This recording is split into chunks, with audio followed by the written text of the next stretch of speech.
Alright guys, welcome back to another video, and today I'm really excited to talk about my full review on the PlayStation VR2. I've been putting it through its paces for almost a week now at this point, playing a bunch of different games on it, and I'm coming from a person who owns an Oculus Quest Pro. I have an Oculus Quest 2, I had an original Oculus Quest as well. I also use HTC Vive Pro 2 on the PC. I've had an Index before. I've had a variety of headsets to compare this to. Of course, I also had the original PSVR 1. And there's a lot of different features that the PlayStation VR 2 is touting. 4K HDR visuals, is that all really true? There's a lot of controversy out there about like a Mura Effect and what that does with the film grain effect, how the games and the launch lineup is, all that kind of stuff, and how it just compares overall to the other headsets, and if it's actually worth our time to pick this up on the PlayStation 5 if you own it. So there's a lot we're going to talk about in this video, so let's go ahead and get into the video. Gaming tech, eating brekkie is the gaming tech. Going for a brekkie is the gaming tech. Gaming techie is the gaming tech. Gaming techie. First thing I wanted to start off with is just the quick unboxing that I had with the PlayStation VR 2. When I opened this box up, and of course there's a box inside a box here, it is a very simplistic design as far as the unboxing experience, not anything too fancy here. The box was actually smaller than I thought when I actually received it. I actually thought it was going to be bigger. I was surprised on how small it was when I actually arrived. You can see that white box there with the PlayStation logo, and it has like the triangle, circle, X, square kind of design on the outside here, but it is a very simplistic box, nothing too special about it. When we open it up here, what you get is basically another small box, and it has the small accessories in there in that box right now as we go through here, and it just has like the little instruction manual that you have there, and then it also has the little headphone adapters in there that you can actually attach to the headset. It's a little headset that actually sounds pretty good overall. I actually have no complaints about I'm not the biggest fan of earbuds, but it does work really well to have it kind of just attached there on the PlayStation VR 2, really easily accessible, and not have to worry about it too much, which is pretty nice, even though I still prefer using like the Pulse headphones because that's what I'm used to and using in VR. But these are really convenient to have. The next thing, of course, that comes in the box is the Sense controllers themselves, and these are a pretty big deal in the PlayStation VR 2 because they are so much better than the original PlayStation VR 1 where you actually had the Move controllers. Now we have these Sense controllers, and these straps on these things are designed super well. I love the fact that you can just kind of twist your wrist and they strap on really easily. The easier straps I've ever put on any controller that I've used in VR. They fit really good in my hands, and they have the adaptive triggers on the back, so each gun pull feels differently. If you guys have played with the PlayStation 5 controller, you know exactly what I'm talking about with those adaptive triggers. And they have the feedback and the rumble and stuff in there as well, and they work really well. Of all the different games that I've tried, that they have really shined, these PlayStation 5 VR2 controllers, and I'm having a blast playing with the adaptive triggers and the haptic feedback in these controllers. They really do add something into the game, and so far I haven't had really any tracking issues with these as well. They have worked overall really well. And even though the tracking is not exactly as good as it is on like the Quest Pro for sure, and even the Quest 2, that will obviously be improved through software. I still haven't really had many tracking issues at all, either way, and they've worked really well across all the games so far. And then, of course, here we have the headset itself, and this headset is definitely a vast improvement over the PlayStation VR 1. Vastly, said that the PlayStation VR 1 was always the most comfortable headset, which I also agreed with. And I think this one is even more comfortable than that one. And now, of course, we only have a single cable coming out of it where you plug into the USB-C port right in the front of your PlayStation 5, so you don't have to worry about doing anything else. No more, 2 or 3 HDMI cables and worrying about HDR and all this sort of stuff. It all is integrated right here into the headset, which is fantastic. And you don't have to worry about anything but that one singular cable. And I think the headset is really comfortable to wear. Haven't had any issues over the past week. You do have a smaller sweet spot, so I've done a complete video already, which you guys should definitely look for on my channel if you guys are having issues with things of how to wear it and looking for the sweet spot and how to make sure you have the most clear display possible with using the eye tracking and adjusting it in the settings and everything like that. Look out for that video. It's already on my channel. But either way, it's the most comfortable headset I've worn compared to all the other headsets. It's really nice. Fits on my head really well. Love the halo strap design. Really easy to come in and out of. The eye tracking makes it really easy to make sure everything is dialed in correctly, and they have the adjust settings in there as well, so you can make sure it's on your head correctly, which I always use every time just to make sure things are situated correctly. Really easy to pull back and forth. It has the adjustment dial on the left hand side as well, so you can go ahead and just adjust the dial to, you know, get that all situated on your head correctly. But that's it as far as the unboxing experience. Let's go ahead and talk a little bit more about the headset and its features and games. So the next thing we're going to talk about is the PlayStation VR2's display and lenses that it's using. So it is using Fresnel lenses, and it is also using two OLED panels at a resolution of 2000 by 2040 per eye. So this is definitely a substantial increase for those of us who are coming from the PlayStation VR1. The resolution is definitely much higher. The OLED panels are really, really nice and crisp. And then, of course, those of us who are using the Quest 2 and stuff like that, this is still a little bit of an increase, you know, from what the Quest 2 resolution was, so you'll definitely notice it being a little bit sharper, even coming from the Quest 2.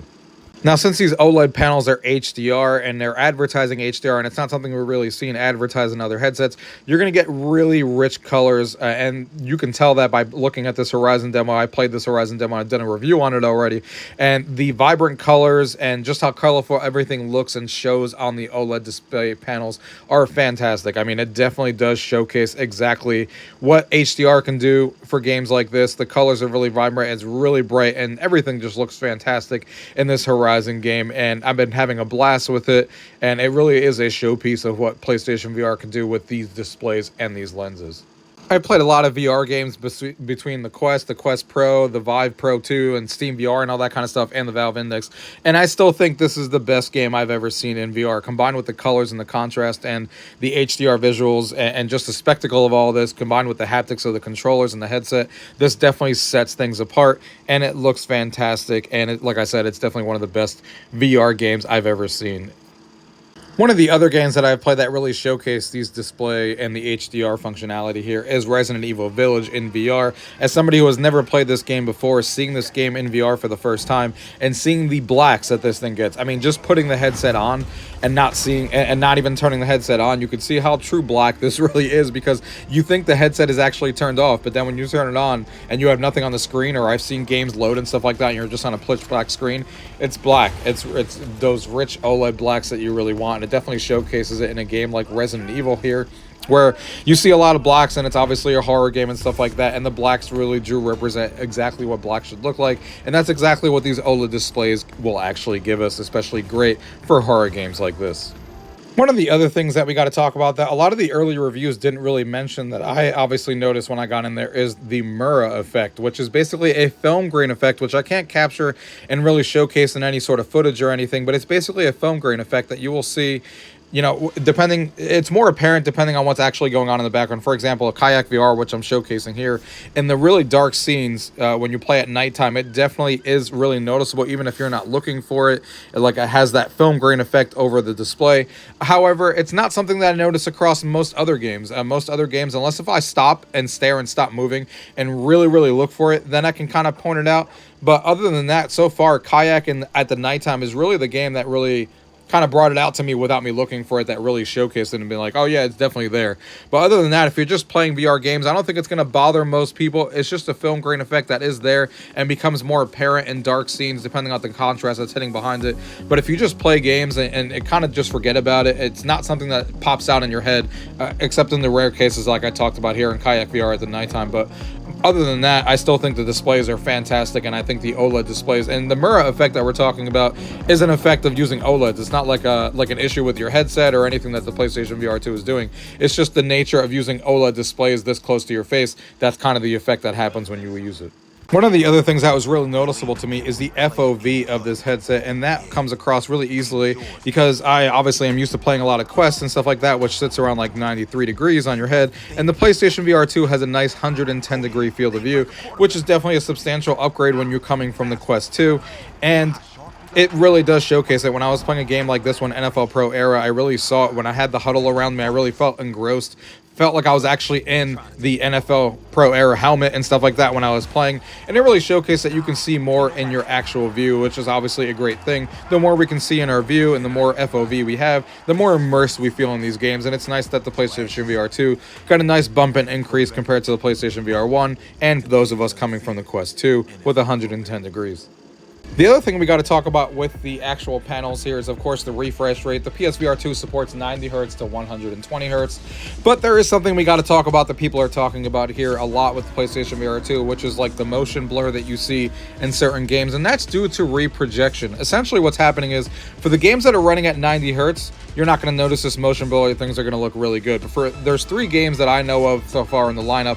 That is Horizon, that's Gran Turismo, as you can see here, and Resident Evil, that are essentially doing 60 FPS and then reprojecting them over to 120 hertz, so it feels a lot smoother.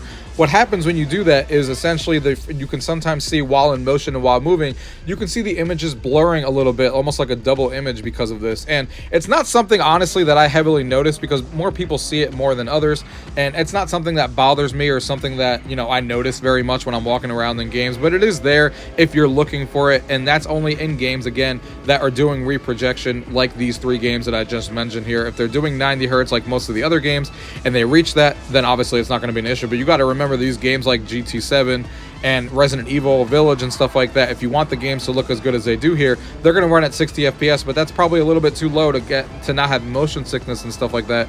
So they're basically reprojecting that into 120 hertz, so it runs at 120 hertz and things are smoother for everyone, but it causes some sort of motion blur and double imaging sometimes for people. Again, not something that I really notice that much when I play games because I'm not really out there looking for it, and when I'm just playing games, it's not something that bothers me at all, but I just wanted to make you guys aware of it if you guys notice that, you know, depending on how more prone you are to seeing it. The last thing to mention here is the PSVR2 does use Fresnel lenses, which is like an older technology for the actual lenses, unlike the MetaQuest Pro that you're seeing here that actually uses pancake lenses, which have become kind of the standard nowadays. And the PSVR2 does suffer a little bit from God rays and a little bit of glare depending on the high contrast screen, like white letters on a black text, but it's nowhere near as bad as the original Fresnel lenses from back in the day. Not something that bothers me at all, but it definitely is not as good as and clear as the pancake lenses that you would find on something like the Pico or something like the MetaQuest Pro that I've used. Those lenses definitely look much better and clear. The next thing we want to talk about here is the audio solution. The PSVR2 does come with these earbuds that actually sound pretty good, and they're actually really nice to put in your ear. And they have this little area that kind of goes into the socket there that you can put away when you're not using it. Makes it really easy because then it's just kind of there when you're ready to use it. But still, I like to use these pulsed headphones at the PlayStation 5 that I've been using, and they fit over the PlayStation VR2 for me really easily, and the sound quality is definitely better and great, especially for music games that I like playing. So even though the earbuds are a great solution since they're kind of ready to go anytime you want, I do like the pulse headphone. We're going to talk about the PlayStation VR Sense controllers themselves. And you guys remember this old PlayStation Move controller that we used from the PlayStation 1 with the camera? Man, was that thing terrible compared to all VR controllers today. And the Sense controllers now are much better, as you guys are looking at here. What's really impressed me actually really quickly is that strap. You can actually put that strap on in VR real easy by just putting it through and swiping your hand to the left and kind of doing a twisting motion. And then you'll get that right into your hand, which is really easy to put in. But then these adaptive triggers that they have on here that really makes you feel like you're actually using different guns, and they have different feeling to it, is really, really immersive. Like, again, if you guys have used it on the PlayStation 5 controller before, it's kind of that idea for VR. I wish all VR controllers felt the same way. I played a game like After the Fall, for example, and every time that I used a different gun, like the pistol, the machine gun and stuff, it had a different feeling on those triggers, which makes it really, really cool. And the same thing with the haptics on the controllers themselves. Everything, like, you know, from the vibration and stuff, it really feels like an HD rumble compared to like the Nintendo Switch and stuff, which is really cool.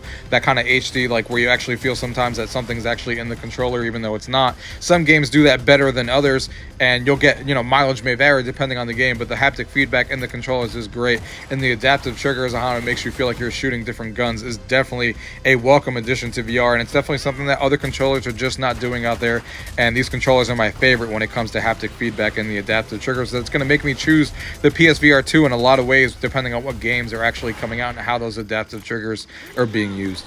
The battery life of these controllers is about 4 to 5 hours, and as you can see here, I have an Nexigo dock that I got recently charging these controllers, so I definitely recommend the dock. Again, they last about 5 hours. They last about the same amount of time as my MetaQuest Pro controllers do, and definitely don't last anywhere near as long as those Quest 2 controllers do, which last like 80 hours on one single battery, which is insane. But still, overall, good battery, considering that it has those adaptive triggers and that functionality, you know, in the controllers and everything. I think the battery life, 4 to 5 hours, is probably going to be good for most people.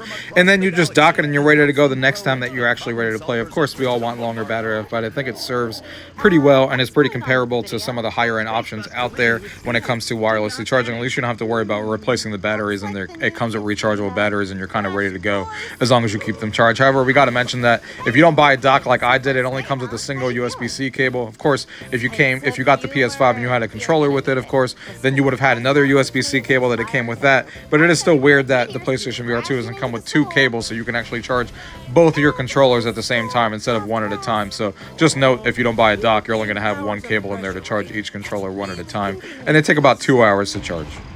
Also, the tracking for these controllers has been really solid for me so far with the PlayStation VR2. Every game that I've thrown in it, I haven't really had any issues to report. I wouldn't say that they're anywhere near as good as like the Quest Pro controllers, because they obviously have cameras built in and its own processor to do all that tracking and stuff. And this will definitely lose tracking if you remove it out of sight from the actual PSVR 2 cameras that are in front of it, of course. But overall, as long as they're in that vicinity, in that view, they do a pretty good job, even when using the bow and horizon and stuff like that. When you're pulling it back, it didn't lose any tracking and stuff like that. And when they do, they kind of get it back really quickly. I compare it more to the Quest 2 more than I do the Quest Pro controllers, but overall really good tracking, not something that I really have an issue with to report on, and they work pretty solidly as you would expect from a system like this. As far as the comfortableness of the PlayStation VR2, I think it's either just as comfortable as the original PSVR or even more comfortable than it was before. I've never really had issues with the headsets being uncomfortable, and this one definitely fits that bill the exact same way. There's a lot of different ways. It has the IPD adjustment there for your eyes. It has eye tracking, so things are always in sync. It has the dial in the back that we're used to with the PlayStation VR1, where you kind of just dial it back and then tighten it on the back in a halo strap design. And I think most people who found the original PSVR1 are going to find this one just as comfortable or even more so, and it's still one of my most comfortable headsets I wear. And then there's also the fact that this thing has to have a cable on it, and obviously it's a vastly improved way of doing things compared to the PlayStation VR1, where now this is a single cable, and I'm even testing an extension cable, as you guys can see there, which I'll talk about in a future video. It's about 14 feet right now, and I think it's plenty long enough, and I don't think it gets in the way at all. Even as somebody who uses the MetaQuest Pro and MetaQuest 2, I think the fidelity that you get out of these by plugging it into a PlayStation 5 is worth the single cable that it has. I also really like this rubbery material that sits on your face. I think it's really comfortable, and what I really like about it is this is the headset that I wore that really blocks out all the light. There's no light coming in from your nose or anything like that. It really makes you feel immersed, and I really like that, especially compared to the PlayStation VR1. One of the other things that makes this headset really comfortable is the fact that it has eye tracking, because that means that everybody who gets into this headset, their IPD is going to be adjusted exactly how it needs to be. It has some settings in there, and the eye tracking when you first set up your headset is really easy. You just look at a couple of points on the screen, and then you're ready to go, and eye tracking is completely set up specifically for your eyes, and it knows exactly how far apart they are. There's an IPD dial on the left-hand side of the headset on the top if you need to adjust anything to make the lenses further or closer apart. And I just think the fact that it has eye tracking for everyone to use is fantastic for games like Firewall Zero Hour that they've already talked about. That's coming in the future. You're going to be able to just use your eyes to actually, pick something on the main menu. And there's already games doing that with Horizon and stuff that I've done. And it's crazy how accurate it is and how fast it moves. I literally just look at something and boom, I can select it on the main menu, which is really cool. And that's going to make even better with foveated rendering. So wherever you're looking is where the graphic detail is higher than in other spots, which is going to make games as time goes on look even better than they are today because of that eye tracking and because PlayStation VR has it for everyone on it. Now, just imagine what eye tracking can do for horror games. Switchback, which is coming in March, is already touting it where if you blink, you actually have things and enemies pop out at you, and they know exactly if your eyes are blinking or if they're closed and stuff like that. So horror games is really going to take a whole new level with eye tracking, and it's going to be really cool to see. The next thing I want to cover is the actual game library, because people keep going back and forth like, does the PlayStation VR 2, is the launch lineup good? And I don't know about you guys, but for me, even somebody who has the MetaQuest 2 and stuff, I think the launch library, over 40 games at launch and in the launch window, is just fantastic. I mean, we already have great exclusives like Resident Evil Village, Gran Turismo 7, and Horizon that came out on launch day, and then we have other ones coming out that they've already announced, here recently. Things like Switchback that I just showed you guys in the trailer. There's a lot of stuff to look forward to on the PlayStation VR 2, and there's a lot of games to even keep track of on launch day. Even if they're games that have come out before, Like I've talked about in some of my videos already, some of them are completely redone. You know, games like Zombieland have a completely new art style with new levels and stuff like that for people to kind of double dip if they want to go that route, if they love the game that much. Or a lot of the games that use the haptics, like the haptics in the headset, where the headset actually vibrates when different things happen in games. Or the haptics that we talked about in the controllers and stuff that really add an element, and the adaptive triggers. So there's reasons to sometimes double dip if you really love a game, or the graphics are going to be substantially better if you're coming from the Quest 2. You know, After the Fall looks a lot better than it ever did on my Quest 2, and I love replaying it, now getting a PC VR experience on the PlayStation VR 2 with games like that. And I really think that that's going to continue going forward, and I'm really excited for the launch lineup, because there's a lot of already stuff here at launch, and there's a lot of stuff that's coming here in the future, and I think developers are really going to target this platform and make the games even better. And as somebody who owns the Quest, there's going to be a lot of times where I choose the PSVR version because of the haptic feedback that we talked about, and because of the OLED displays and the really good colors on it, and of course because the graphics are going to be much better and closer to what PCVR is doing right now with the PlayStation VR 2, and that's really exciting stuff, and I can see that already with the launch lineup. So even coming from the Quest, or if you only came from the PSVR 1, I think there's a lot of stuff to enjoy in the launch lineup that people are going to have a ton of fun with already. So now we have come to my final thoughts on the PlayStation VR 2, and if I recommend you guys buy it. And the honest answer is absolutely. If you guys are VR fans and you want to see what PlayStation VR can do, I would definitely recommend it. If you're coming from the PSVR 1, I think most of you guys are going to have your mind blown on the HDR graphics, and you know how much better games look because of the power of the PlayStation 5, the haptics in the controller, how much easier the setup is with now only a single cable, and how much more comfortable it is, the adaptive triggers, and the headset vibrating and stuff like that to different games really adds an element to certain games. And I think some of these games are, you know, some of the best looking games in VR, like Horizon, like I talked about before. So coming from the PSVR 1, definitely recommend it. If you're coming from the Quest 2, there's a lot of exclusives coming to this thing. There's already a few already in here already that I think are worth it if you're a really big fan of those games as well. And I think the future looks bright for this thing, and I think there's going to be a lot of exclusives that we can expect. But even without the exclusives, I think for third party, this is still going to be my go-to, because the games are going to look that much better on here. So why would I choose them on the Quest 2? Unless if you just care about wireless and you really care about this cable, because the Quest 2 for me right now is going to be for games that I will really want to move around in. Games like maybe the ping pong game that I play all the time, 11 table tennis, that I really don't want to have to worry about a cable and stuff like that. But for story-based games, and really I want to see the graphics in full detail, and I want to experience that haptic feedback and stuff, I'm always going to choose the PlayStation VR 2, even for those third-party titles. So I definitely think it's worth it. I think a lot of people are going to have a lot of fun with this, especially if you've never experienced VR before. Definitely dive in on the PlayStation VR 2 if you have a PlayStation 5, or get your hands on one if you can, because I think you guys are going to have a ton of fun and really going to have a mind-blowing experience if you have not tried VR before. Other than that, guys, I hope you guys enjoyed this video and you guys enjoyed my PlayStation VR 2 review. As always, leave any questions you guys have below. If not, thank you guys for watching. Until next time.